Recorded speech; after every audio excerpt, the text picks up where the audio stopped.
জাতীয় যুব উৎসবে অংশ নিতে আজ দিল্লির উদ্দেশ্যে রওনা দিলেন রাজ্যের প্রতিনিধিরা। রাজধানীর ভগৎ সিং যুব আবাসে সকালে এক অনুষ্ঠানে প্রতিনিধিদের শুভেচ্ছা জানান যুব বিষয়ক ও ক্রীড়ামন্ত্রী টিঙ্কু রায়। তিনি প্রতিনিধিদের জাতীয় যুব উৎসবে সাফল্য অর্জন করার এবং রাজ্যের মুখ উজ্জ্বল করার আবেদন রাখেন। দপ্তরের সচিব ডক্টর প্রদীপ কুমার চক্রবর্তী জানান, রাজ্য থেকে এবার জাতীয় যুব উৎসবে ৮৪ জন প্রতিনিধি অংশ নিচ্ছেন। পাওয়ার পয়েন্ট প্রেজেন্টেশনের মাধ্যমে উর্মিতনু সেন তার আলোচ্য সূচি তুলে ধরেন।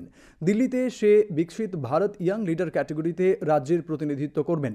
অনুষ্ঠানে অন্যদের মধ্যে উপস্থিত ছিলেন ক্রীড়া দপ্তরের অধিকর্তা এসবি নাথ, রাজ্যের সোনার মেয়ে দীপা কর্মকার প্রমুখ। আগামী 11-12 জানুয়ারি দিল্লির ভারত মণ্ডপমে অনুষ্ঠিত হবে জাতীয় যুব উৎসব। প্রধানমন্ত্রী বারবার বলেন ইয়ং ইন্ডিয়া, তো ইয়ং ইন্ডিয়া রিপ্রেজেন্টেটিভ বিকশিত ভারতের যে স্বপ্ন আমরা দেখছি যে 2047 সালে ভারত নির্মাণ হবে, সেই যুব ভারত বিকশিত ভারত তাদের প্রতিনিধি এরা আজকের যারা দেখছেন আপনারা, এরা যাবে সেখানে প্রধানমন্ত্রীজি থাকবেন যুবদের সঙ্গে, তাদের সঙ্গে মত বিনিময় হবে, বিকশিত ভারতের স্বরূপ কী হবে তাদের কাছ থেকে পরামর্শ নেবেন, তাদের সঙ্গে কথা বলবেন।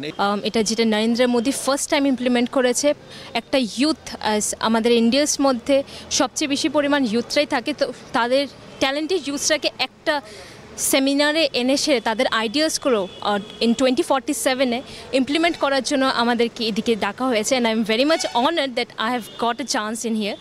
And about my theme, I have participated in Tech for Viksit Bharat, and actually I've wrote some points like how can I improve India by the time period of 2047.